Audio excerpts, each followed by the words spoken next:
Baseball may have just gotten better with the retirement of one person, but was this one person really the issue with Major League Baseball umpiring? We are talking Mount Rushmores in the NFC South, and let me tell you, we disagree a lot, and Jordan Love is due for a contract extension. Will he hold out?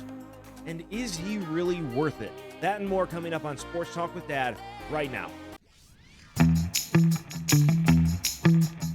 Welcome back to another amazing episode of Sports Talk with Dad. As always, my name is Kyle, and I cannot call this Sports Talk with Dad without the man sitting next to me, a man who saw the moon split from the earth, my dad, Tim. Saw the first man land on the moon. You did? I did.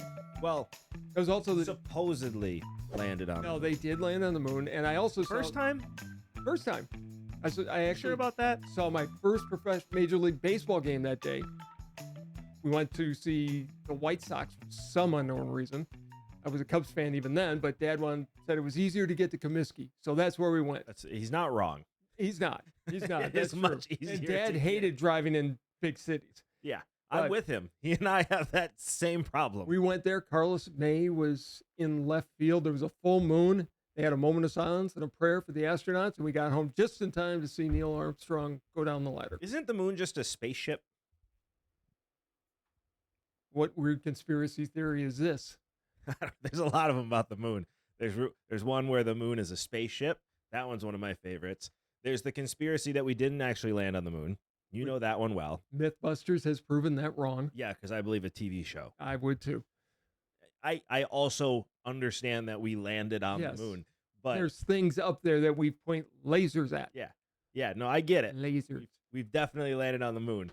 But it's a fun one anyway. If you're ever at a party with people with somebody that takes that way too seriously, it is the best thing in the world to just take the other side to get them riled up. It's my all-time favorite thing to do. Kind of like what you do with me on a constant basis. All the time. Because there is nothing more satisfying than watching somebody get riled up about a conversation that doesn't matter at all. Your cousin did that to me last week. It's the best thing ever. Especially with you, because you take the bait. You know what I'm doing, and you still always take the bait. Your cousin Chad did it last week. It was awesome. No, it wasn't. He took my side, and that's what made it awesome. Greatest moment ever. No, it You're wasn't. too easy. You are too easy, which is what makes this sports show so much fun. Something you and I won't disagree about, though. Ding dong, the witch is dead. Almost. Not dead. Not dead. Going off. I mean, that got dark in a hurry. Going off into the sunset. Angel Hernandez has announced after this year he is retiring from baseball. No longer will I have to watch him make calls based on where the catcher's glove is at the end of the I don't think pitch. he had a choice but to retire. He's like, listen, take your pension and go. You can't be here anymore. Yeah, it's either retire or we're going to retire you. Yeah, it got pretty bad. I've been a baseball fan for over 50 years. He is the absolute worst umpire I have ever seen. Not even close. He is in my lifetime, for sure. Balls and strikes were bad. He made a lot of bad calls when he was out in the field.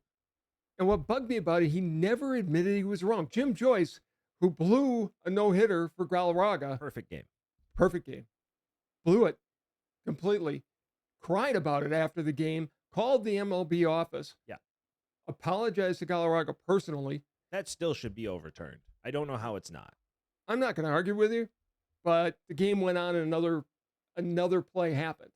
Which was an out. I know. The next batter was out. But if you go back, do you take away that at bat from that batter? On and on and on. Yeah, you do. You make it not count. Just give him the perfect game. Well, then you agree. It led to replay, though. Then you agree with me that, roll back. So Hank Aaron is the all-time home run record as well, because if we're going to change games, we can do that. No. Why do you want to destroy a decade of baseball, you Bud Selig sympathizer piece of garbage? I want to have the right person at the top of the list, not somebody who cheated to get there. And that's fair. I understand your point of view. It's the right point of view. I don't fully disagree with you on that, but it doesn't change the fact that you don't have a car. Yeah, right. Yeah. Let's go Ferris Bueller on this one. No, what bothers me more than anything on this is the fact that Bud Selig rode the home run race to make baseball popular again and then turned on his players. If he really had a problem with steroids, he would have called it out while it was happening. Whoa. There were two sides to that awful coin. Selig was one of them. Don Fear was the other one who refused all efforts. It wasn't until the players stood up and said, we need to get this out of the game, that Fear had to give in. Still the strongest. Fear wasn't there when it happened. He was gone at that point. He was still the head of the union. I don't think so. I think when that was finally instituted in Major League Baseball. When it was instituted, maybe. But when he was in the 90s, he was against all testing. But the testing didn't happen until after the 2003 Mitchell report, which, by the way, was never supposed to be released. And it just ruined the game. I mean, you have a commissioner who's crying steroids. I mean, the NFL's dealt with steroids in the 80s as well. They had a big problem in the 80s and 90s. And they didn't destroy their players. They just slowly, quietly got it out of the game. The NFL, numbers in the NFL don't mean what they did in baseball. Baseball's been ruined in a large part because no longer can you compare numbers because you've got these obscene cheating numbers out there. Which is why you should have quietly gotten them out of the game without making it that big of a deal, to celebrate those players, to celebrate that decade, to go, look, you've never seen anything like this before or since. And then slowly it gets out of the game. It's because they never should have been in there when it all came out. They were. There's nothing you can do about it. Are you going to take away Raiders Super Bowls because their players were on steroids? No, because at that in time? the NFL, it's not the same thing. In baseball, it is. It's not. Because how you handled it that made the difference. And I do understand what you're saying. I completely understand. But I'm saying, for the good of the game, you are wrong, because we saw what happened when they cry foul after taking advantage of it for a decade. For the good of the game, roll back 2 records. You can't take away an entire decade. I can take away again. This is you take away a cheater's me records. And several other people that their childhood experiences don't count. What happened to Lance? Baseball. What happened to Lance Armstrong? What happened in the Olympics when they found out there was cheating? Lance Armstrong, or Lance the bicyclist. Was that Lance Armstrong? That is Lance Armstrong. Yeah, it is. Yeah. I screwed up, not you. Don't do that to me. I was thinking Neil, and you were right. I walk on crumbling ground at all times. Don't do that to me. But they roll back those records. So there's precedent for it, and they do it in the Olympics. Yeah, but we're talking cycling, which nobody pays attention to. In the Olympics, when you find out there's a cheater. In the Olympics. I understand that, but there's precedent for doing it. If you catch somebody cheating, boom, the records are gone. Right. They found out Bonds was cheating. He admitted to it. He lost in court. He didn't admit to it. The records are gone. Right. But that should have, you're talking about quick instances with quick, short things. This was a lifelong record where they could have put a stop to it for a long time and didn't. And Bud Selig instead threw his players under the bus and ruined the image of the game. The commissioner did that. It was Selig, and it was also the union rep. I understand. But here's the thing: change the fact that it was Selig that tarnished his players. Jose Canseco ended up being the villain and the hero at the same time. I don't know if you can call him a hero. He's the one who got this. He is the person who started the rollback and called out baseball and showed where the steroids were and got it. How did we get to this conversation? I don't know. We're talking about Angel Hernandez and baseball umpiring, and you decide to take it to the steroid route. I don't understand this. You do it all the time, and it's not like players aren't using substances now. So Aaron, I don't want to hear it. Angel Hernandez is leaving the game. He is. That will make umpiring better, because what have I always told you? It's not. But will it make umpiring better? Yes. It will make. He never took the steps to make. What have I always told you? You want to improve umpiring? Hold them to higher standards and make them get better. Right. They're full-time employees. Yeah. Angel Hernandez never did. What happened? You were calling it out saying, no, we got to go to assisted umpiring and whatever. We watched what? An all-star game? Yeah. What did you have to say about the umpiring? That guy was really good. He was really good. I had nothing to say. All right. I do like one of the things they're doing in the minor leagues where you can have an assist or a red flag or whatever, some kind of a challenge for a certain amount. I don't want to see it every time, but right. You know what you need to do? Make me commissioner? I can. That would be an interesting ride. Yes, can't roll back the records though. That's your one rule as commissioner. That's not on the table. That's got to be done. No, it's not on the table. First and only thing I do, and I leave. Not on the table. Okay, go on. I lost my train of thought completely here. Coming back. Oh, what will help baseball more than anything? Take the box off the television. Yes. That strike box. It is Because very... if an umpire is consistent, who cares? And by the way, I've seen several times where that box is incorrect. Yes, because if the ball's... Classic example. Viewer on the show sent me one. He goes, this was way outside. But when you watch it, the ball crossed the plate in the strike zone. Correct. And then he caught it outside. Because That was a that strike. box is judging it at different angles. And there's a lot of them where the player changes their position, and that changes the strike zone if you're changing your position. And if it's a good catcher, he can actually change what the umpire is seeing. I've said for a long time, what you need to do is know when it crosses the plate, and then the umpire's just paying up and down, paying attention. I don't agree with that either. I know you don't. Train the umpires. That's why I like watching college baseball on TV, actually a lot more. Because there's no box. Because there's no box. And so you're just seeing the play happen, and you can see it from the umpire's perspective on if it's a miss or not. That box, to me, ruins the viewing experience. I've hated it from the word go, and I hate that it's more instituted in baseball now than it ever has been. If you're going to have the box, then you need to have robot umpires. You have to. You said it best. All you want from an umpire, and all I ever wanted from an umpire, be consistent. Correct. If you're calling the ball 1 inch outside the black every time, fine. Right. Batters can adjust. Yep. But if it's on the inside part of the plate one time is a strike, but that same pitch the next time is a ball, The Angel Hernandez event. the Angel Hernandez effect. Exactly. And that was his problem. He was so inconsistent and so wrong, and he was arrogant about it. He was. He was, to the point where he sued Major League Baseball for not being a World Series umpire. Life sucks.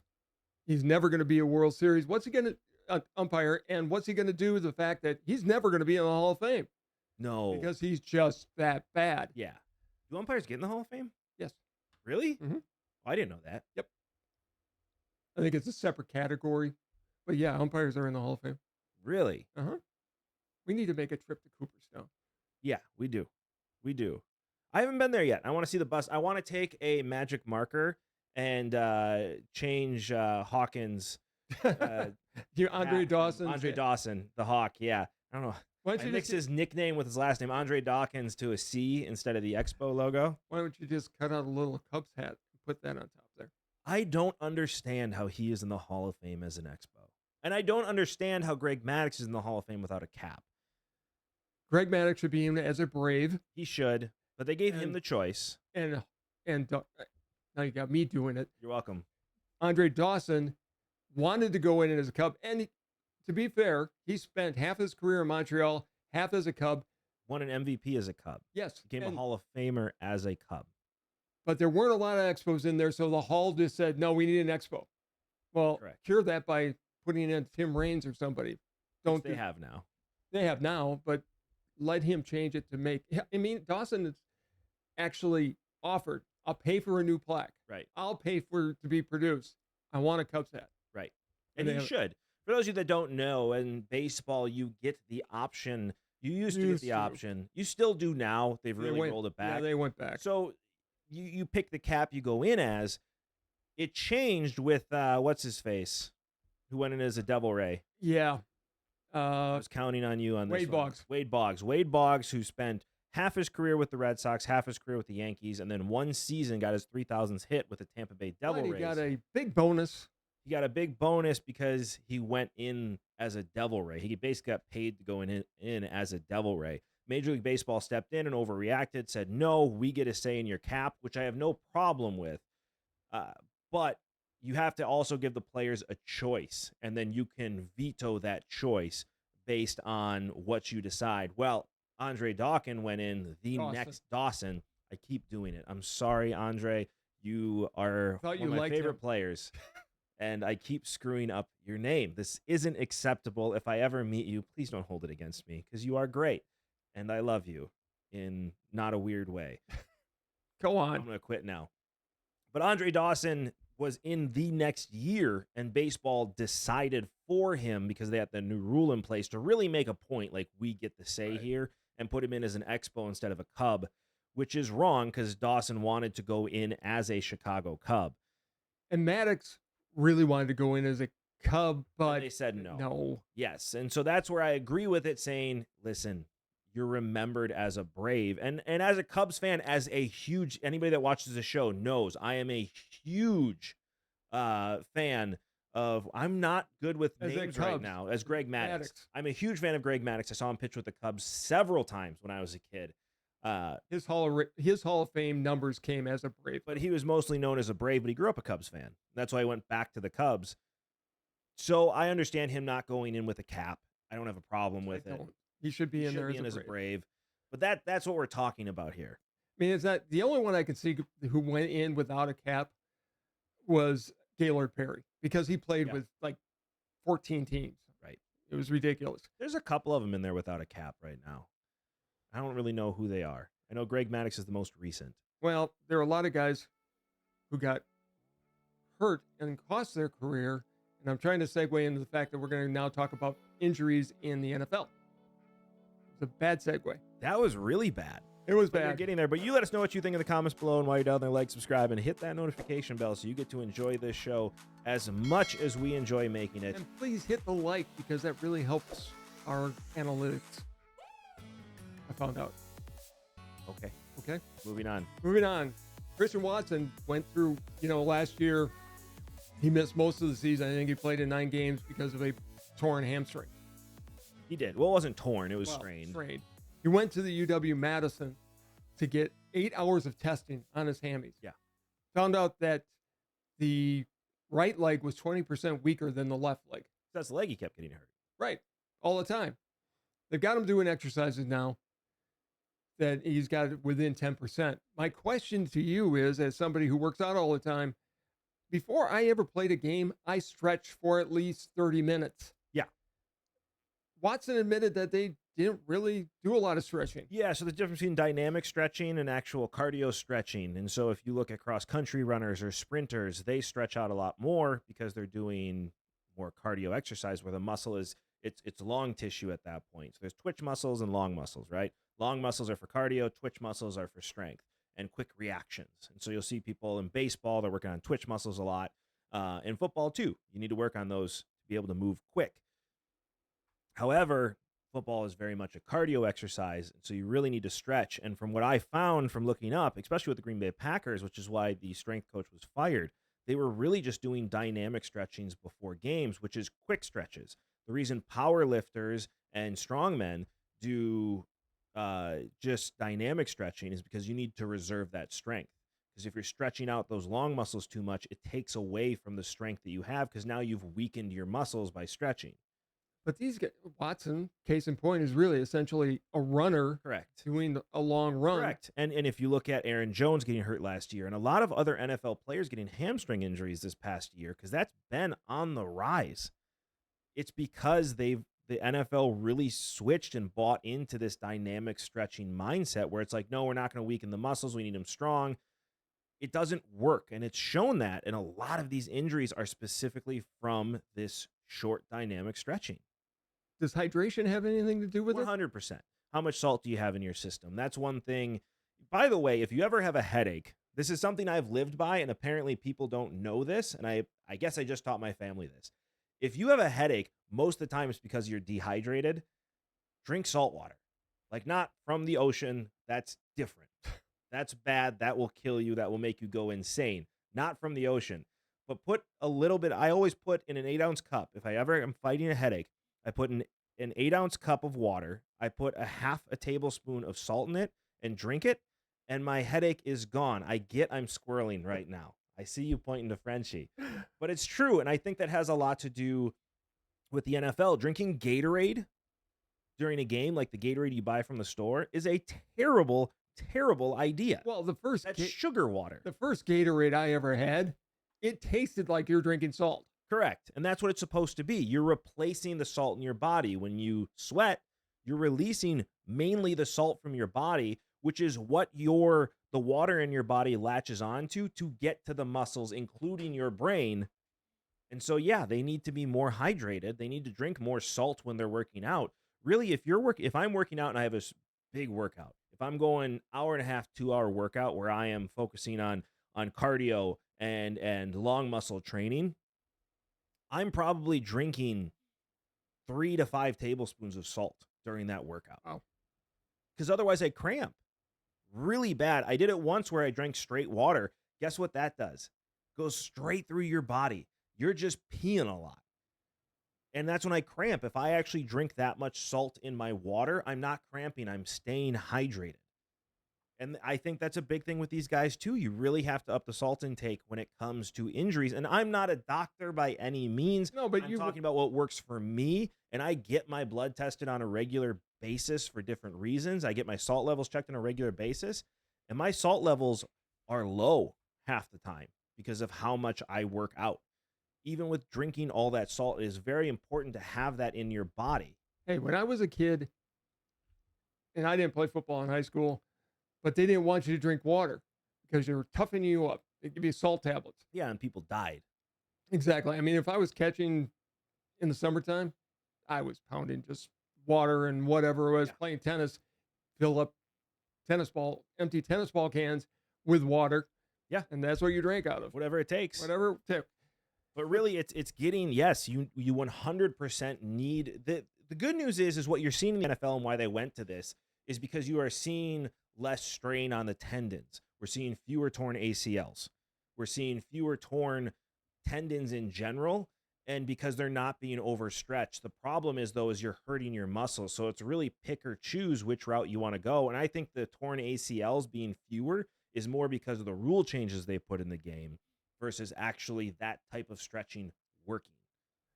Well, and then the Packers had another injury, which to me just sounds beyond painful. Tyler Kraft tore his pec muscle off the bone. He's the second Packer for that to happen to. And it sounds like they're doing speed bench press. From what it sounds like it happened from reading the article, they were doing speed benching, which is, again, twitch muscles. It's not a lot of weight, right? But you're just going up and like in 60 seconds do as many bench presses as you can with the weight that you have on there. So he had a weakness there.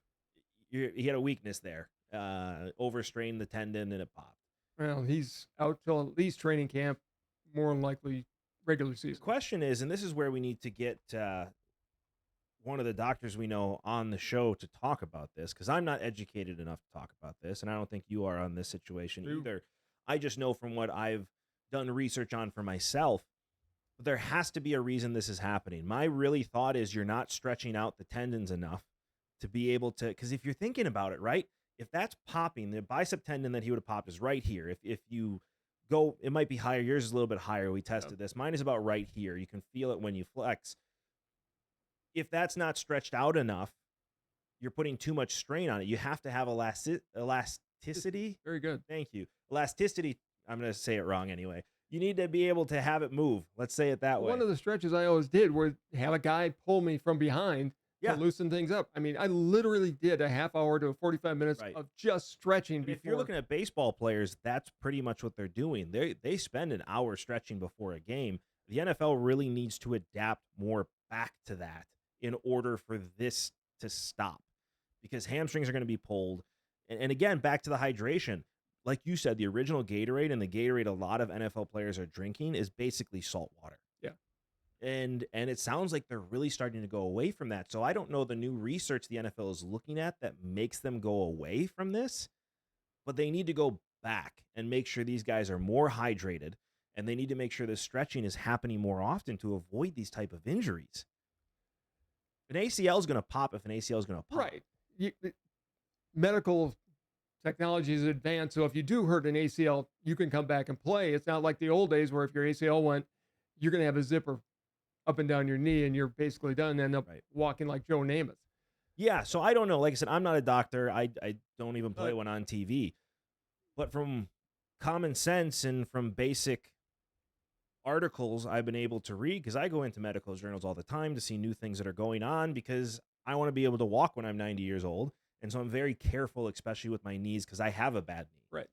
I heard it when I was younger, frayed my ACL, and it's still a problem to this day. So medical journals are some of my favorite things to read. And if you look at the research that's there, most people are dehydrated. And it's because they don't have enough salt either in their diet, or they don't have enough salt when they're actually drinking water. Or they're like me and just drink Diet Coke all day. And that's also a problem. Apparently, though, unless you're the president of the United States, former president of the United States, apparently he drinks like, or John Daly, who drink a 24-pack of Diet Coke a day, which you're not that I'm bad. not that bad. I used used to drink a 12-pack of Coke, but then again, I weighed almost 240 pounds at one time.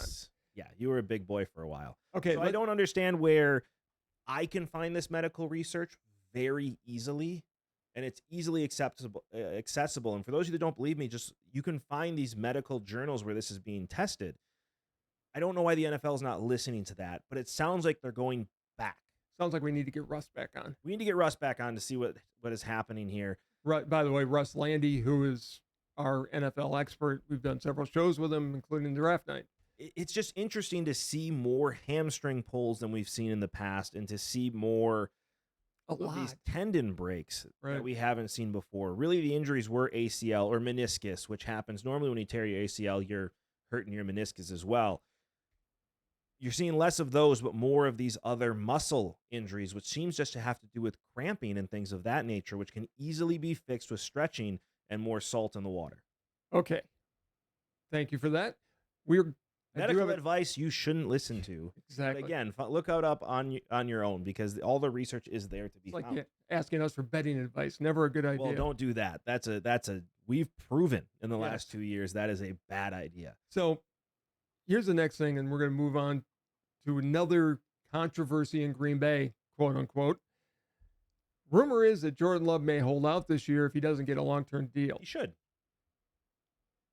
He 100% should. I don't think he will. He won't, but he's going to get a new deal. I mean, he should. He should not be in camp if he's for $12 million a year. That is, he's in camp well below what he should be being paid. So when do you think he's going to get his contract? Before training camp, right before. Yeah.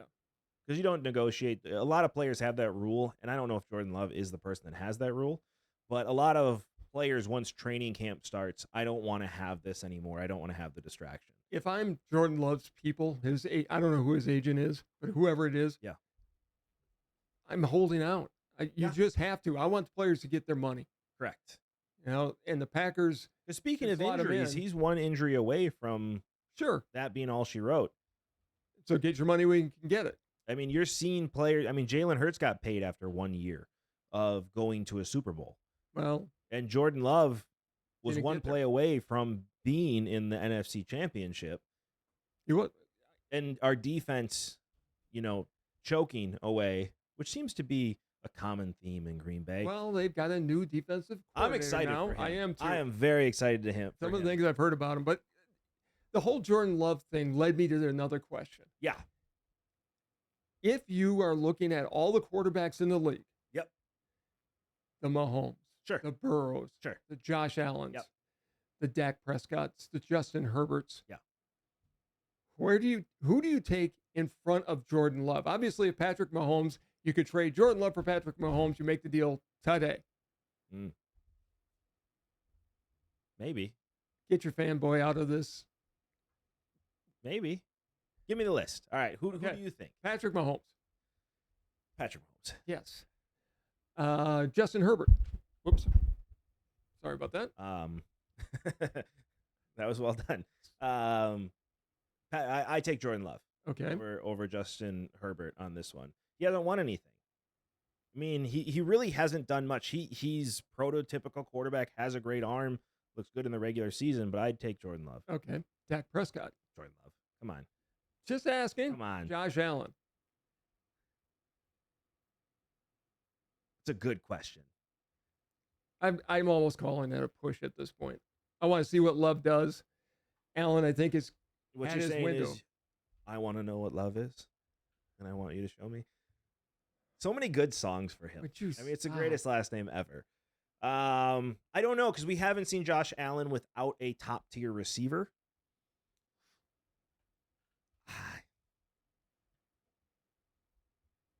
I don't know. If I'm taking the fan out of it, you'd probably say Josh Allen. But Jordan Love, I mean, what he showed last year with the receiving core he had, it's Jordan Love.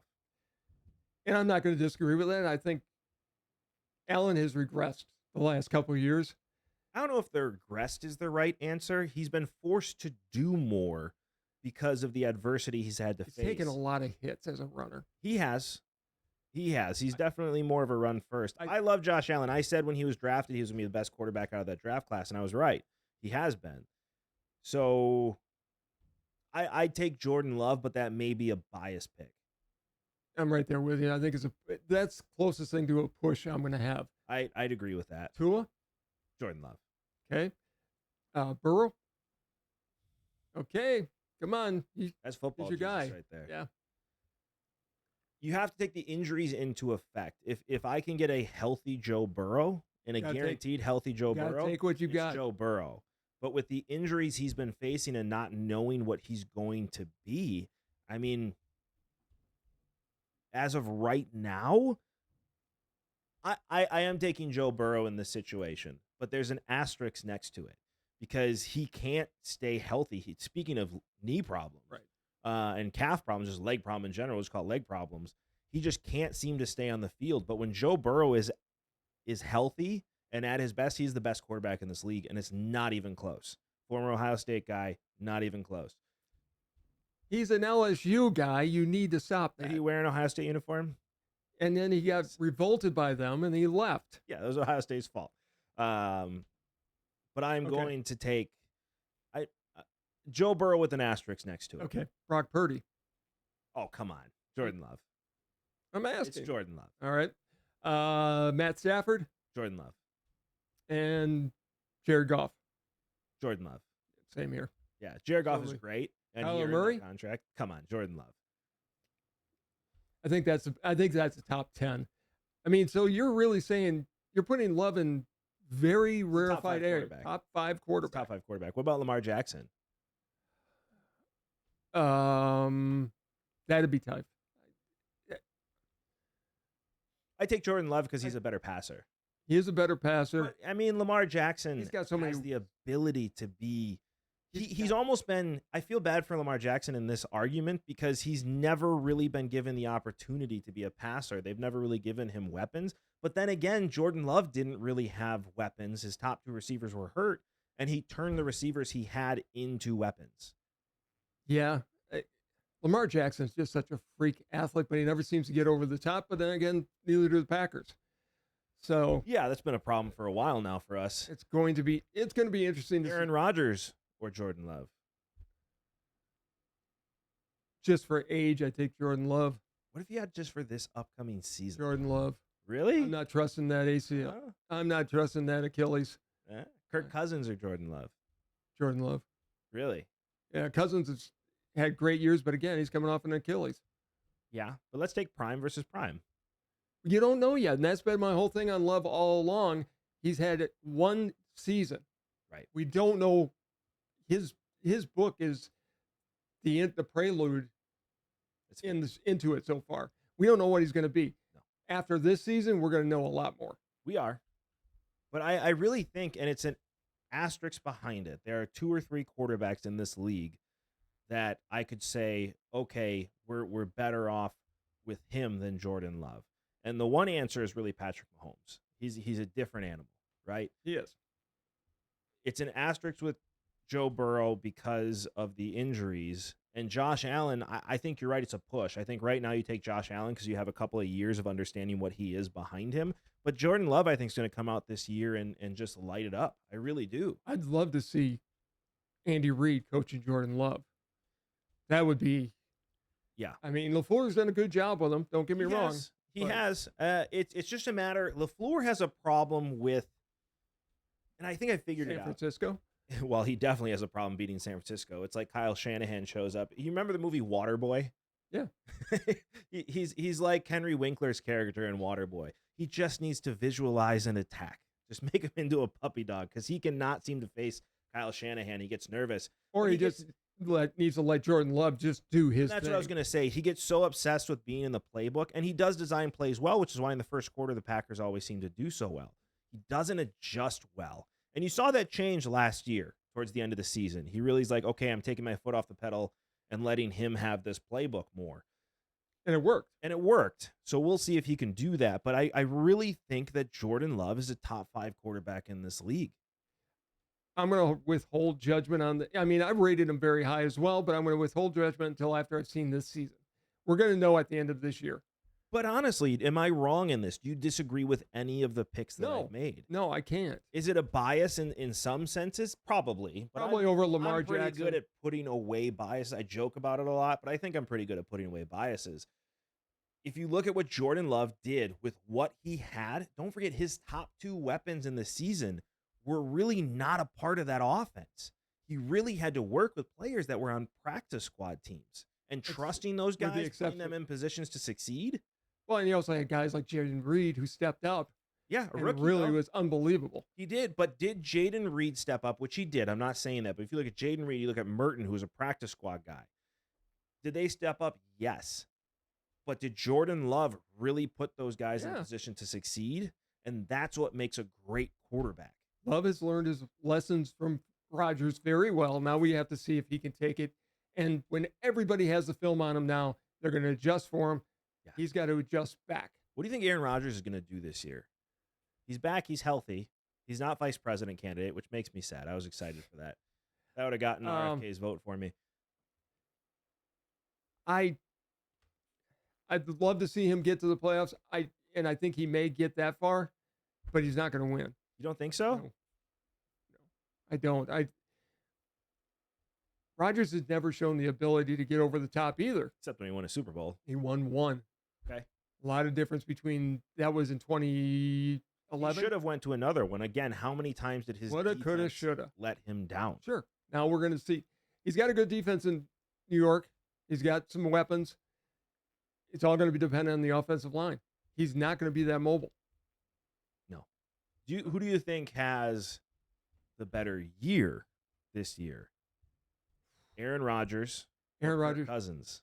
Aaron Rodgers with a chip on his shoulder. Aaron Rodgers. Over Kirk Cousins with a chip on his shoulder? Kirk Cousins has a lot to prove because his replacement is in the building. It is, but Aaron Rodgers with a chip on his shoulder has always been the best quarterback in the league. I agree. So, okay, who's going to have the better year? Aaron Rodgers or Jordan Love? Yeah, and this is going to be my fandom speaking, but I'm going to say Jordan Love because I think he's got the better year. The better year. Not saying they're going to go farther, saying you look at statistically, the better year. Rodgers is going to light it up this year. He's going to have Rodgers. He's going to have a 5,000. He's going to have a 5,000 yard season. If he can stay healthy, he's going to win another MVP. All right, let's move on. We are going to now be talking about we've been going through every division's Mount Rushmore for each team. Today we're doing the NFC South. And you let us know what you think on the comments below about Jordan Love. And while you're down there, like, subscribe, and hit that notification bell so you get to enjoy this show as much as we enjoy making it. So let's start with the Atlanta Falcons. Okay. Let me get my list up here. Get your list up. All right. This is where I think you and I are going to have a lot of differences. Let's get it out of the way. You have Julio Jones on your list, right? I do. You have Deion Sanders on your list, I do. Right? Okay. Those are the two obvious ones. Yep. Those are the answers. Yep. I also have... Who's your quarterback? Boy, I went between Ryan and Vic a lot. I actually scratched them both out at one point. In the end, I'm going to go with Ryan. No. Michael Vick is a human cheat code. I know, but Ryan had 38,000 and a half passing yards. Sure. That wasn't what Vic was there for. I understand that. He had 109 wins, most in the franchise. Honestly, I think Vic with the Eagles was a better quarterback than Vic with the Atlanta. Vic with the Eagles is what Vic was turning into with Atlanta. Yes. Yeah. And I'm not holding what happened against him. Well, you can't. I mean, he did his time, and he has turned out to be a great human being. He learned his lesson. Right. And that's what you want. That's the whole point of it, right? Yeah. But I'm going with Ryan. I got Michael Vick. Okay. Who's your fourth one? Morton Anderson. Good pick. I went with Tommy Nobis. And this is a guy who was the first ever pick by the Falcons. He's called Mr. Falcons. He has 294 tackles for them. So I'm throwing back to way back when I was a kid. Yeah, but the answer is Morton Anderson. No, it's not. It's Tommy Nobis. Anybody called Mr. Falcon is on their Rushmore. And he's still Hernandez. no, it's not. It is. No, 100% is. I'm not putting that kicker on there. On to the Buccaneers. I'm going to answer the first two for us again. Maybe the first three. Warren Sapp, Keep going. Derek Brooks, Keep going. Leroy Selman. Keep going. I think this is where we're going to be different. I've got John Lynch. I went Mike Allstott. Okay, I can see that. I mean, You could have also went Warwick Dunn, who was great. yes. But I chose Mike Allstott just because that's the era I lived in. You grew up watching him, and he was a cannonball going down the field. Warwick Dunn would set it up, and then Mike Allstott would score the touchdown. Yeah, all the time. John Lynch. John Lynch is a good pick, though. Yeah, 23 interceptions, 780 some combined tackles. He was a great But player. when you think, I think about it like, okay, you think of the Buccaneers. Who do you think of? I don't know if John Lynch is on that list. He played for a lot of different teams. I know, but I had him there, and I just think of him as a Tampa Bay Buccaneer. Yeah. But this also, I think, my first all defensive team. It's not hard to look at the Buccaneers. I think when we get to the Ravens, it's going to be a lot of that same conversation. Yep. There are teams that are known for defense, and it is the Buccaneers and it is the Baltimore Ravens. Baltimore Ravens more so because they have been a defensive team since their inception. The Bears are good. The Bears would have been close to that without Walter Payton. Yeah. Yeah. But you've had Walter Payton. You've had Gale Sayers. Yes. You've had offensive players on the Bears that you think of Bears, and you're like, yep, that's what I'm thinking And of. when we get to the Steelers, I can think of they can have an offensive and defensive Rushmore easily. They can. But, okay, moving on. The New Orleans Saints, I want to start this by saying I'm giving honorable mention to Tom Dempsey. Kicker, held the record for the longest field goal in history for a long time. The half foot? I love Tom Dempsey. That's fair. So he's on my honorable mention list. That's fair for one kick. For one kick. Okay. Yeah, he Fair was a enough. good kicker for a while. He kicked for Philadelphia. We obviously have Drew Brees, Drew Brees is on my list as well. John Payton. That's also on my list. I went with Pat Swilling and Ricky Jackson. I also have Ricky Jackson on my list. Okay. You can't not have Ricky Jackson on No. your list. He's one of the greatest defensive players of all time, was the anchor of that defense from 81 to 93? 5th round draft pick, ended up in the Hall of Fame. Yeah. Just a great guy. And I went with Swilling because he was the 91 defensive player of the year. He played there for from 86 to 92, 354 tackles, 76 and a half. The answer is sacks. Deuce McAllister. I don't know. Deuce McAllister, he leads the I know. Saints in rushing touchdowns and rushing yards. He's a borderline Hall of Famer, But he's not. but he's borderline. But he's not. But if you think of the Saints, to me, it's Deuce McAllister. Again, I think it's generational on that one. But I mean, I also looked at Joe Horn. I think Joe Horn is, unfortunately, because he was on such bad Saints teams, Right. he is very much a forgotten wide receiver in the Terrell Owens, Randy Moss era. He was right there with them several years and had the greatest celebrations of all time. well, and if it weren't for Drew Brees, Right. I'd still probably put Archie Manning on this list because he Which was is a fair. great quarterback But it's with the Drew Brees, worst one teams quarterback. ever area. But you can only have one quarterback. I And the wouldn't put answer's him- Drew Brees. And I want to put My Archie thought Manning is on there if you put- anyways. If you put Joe Horn on those Drew Brees teams, Oh my God. Joe Horn may own most of the records in the NFL because that offense was set for Drew Brees just to throw the ball down the field, and Joe Horn would have fit that offense great. But the answer is Deuce McAllister. No, the answer is Pat Swilling. I said Anyways, for me. for you. Carolina Panthers.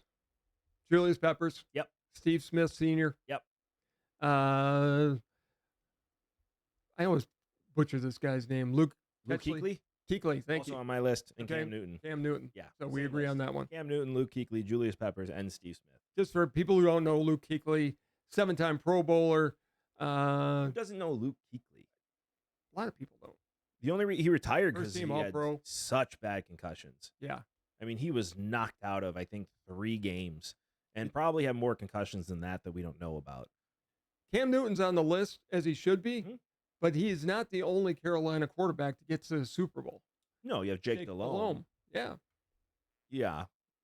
Not Cam Newton I don't care. by any means. Cam Newton didn't win, neither did Jake Delhomme. The Panthers are hard because they've only been around since 95.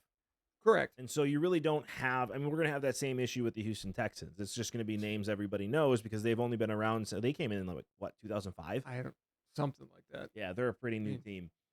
And you cannot put C.J. Stroud on that list when we get there. Watch me. Watch me. Okay. We'll see. I mean, J.J. Watt's going to be on the list, but we'll talk about We'll get there that and get coming the up. NFC. We have one more NFC team coming up next week. Division. NFC division, sorry. And we have the NFC West next week. You know you're going to have Kyler Murray on the Cardinals. Oh, 100%. I can tell you one quarterback I'm not going to have on the Mount Rushmore for the Arizona Cardinals. That's for sure. Don't think anybody who's watched the show is going to have to question which one of those. I'm also not going to have him on my list for another NFC West team. I will intentionally leave that player off, and you can't make me not do that. We're not even going to discuss it. We're not going to bring up his name, but we've had a good show. We have had a good show, but as you all know, you cannot have a conversation with your father without your dad getting the last word, so it is all you. And unfortunately, this is going to be a sad last word. Grayson Murray, two-time PGA winner, committed suicide over the weekend, 30 years old. We've talked about this recently. There's an epidemic of suicide for men in their 30s, 40s, 50s. Guys, there's help for you out there. You're never in this alone. Suicide is a long-term solution to a very short-term problem. And I've got a very bad attitude about it because suicide has touched me very directly. My niece committed suicide in 1987, and I saw what it did to our entire family. I saw my father age 10 years and 10 seconds and never got over it. And I've told all three of my kids, you ever do something so selfish, and it is the most selfish act you can ever do, I'll put you in the ground, I'll mourn for a day, and I'll never think of you again. Obviously, that's not the case, but that's the attitude because it is that serious. There's help for you. If you're struggling, if you're needing somebody to talk to, reach out to somebody. Hell, reach out to us. We'll talk to you about it. We'll get you through it. We'll get you the help you need. But no one at the age of 30 should be that dark a place where you end your life. He left a fiance, he left a family, he struggled with alcoholism and depression. It's just a sad, sad story. So my condolences go out to his family, to the larger PGA family, because this affects all of them. Don't let this happen again. Way to end it on a sad note, man. Sorry. It is a really sad story. It is a sad story. Sports Talk with Dad family. Our thoughts are with you. And yeah, be aware of it because it's not something that needs to happen. Thank you so much, as always, for watching. This has been Sports Talk with Dad. We'll see you next time. Bye, everybody.